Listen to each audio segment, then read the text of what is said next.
The Republican field is now down 2-5. As we told you, John Huntsman is bowing out today. But key will be just how the Tea Partiers and the evangelicals in that state vote. We've got Chad Connelly joining us this morning. He's the chairman of the South Carolina Republican Party. Nice to see you, sir. Thank you for being with us. We certainly appreciate it. Good morning. Thank you very much. I wish you could join us for breakfast right here. We were having bagels and lox this morning. In person one day soon, maybe.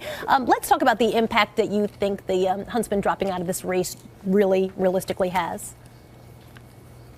Well, you know, Governor Huntsman ran a spirited campaign, and he had a great political team here in South Carolina. I'm not sure what any kind of impact it'll have. I mean, anytime a candidate endorses another candidate, it's a good thing. I'm sure it's going to grab a lot of news today and on the day of the big debate that I think is going to be pivotal in this whole campaign. But I think his followers or whatever, his folks on the ground will probably disperse among the campaigns, and I don't know if Governor Romney will get the bulk of that or not. Yeah, it seems like Governor Romney might get the bulk of that. When you talk about the debate and you expect it to be spirited, give me a little projection. What do you think is going to happen in that debate? There have been so many debates, so many.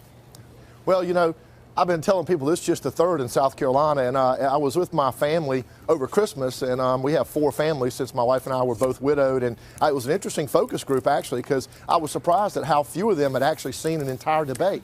But now I think folks in South Carolina are tuning in. They're pretty focused on this. They're starting to really watch. So I believe it's going to be pivotal from the viewpoint that people are really watching now, and they're making their decisions before Saturday's vote.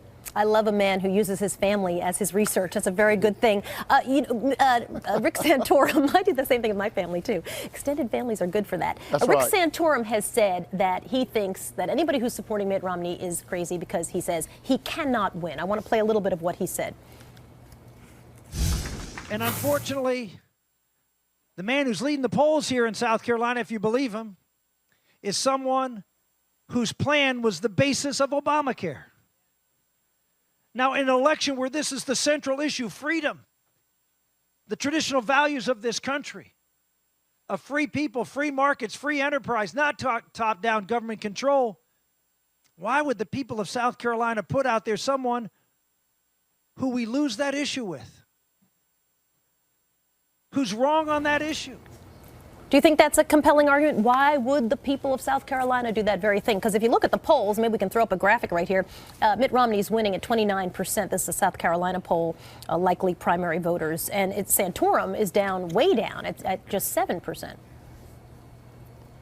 I try not to be anybody's strategist and try to stay out of those weeds as much as I can, but I think President Obama has been so bad for the economy. You know, here in South Carolina, he let the National Labor Relations Board attack a private business in Boeing. The DOJ, the Department of Justice, has gone after, you know, voter ID laws and immigration laws here. So the folks in South Carolina are looking at a much broader picture than just one issue. And so I think that anybody we elect, I've been saying, is going to be better than what we have in the White House right now. And I think you're going to see the voters of South Carolina make a decisive vote on Saturday. All right, Chad Connelly is the chairman of the South Carolina Republican Party. I'm sure we'll see you when we head down to South Carolina on Thursday morning. Maybe we'll get you to come join us in a diner somewhere in that state. Appreciate your time, sir. Thanks for being with us.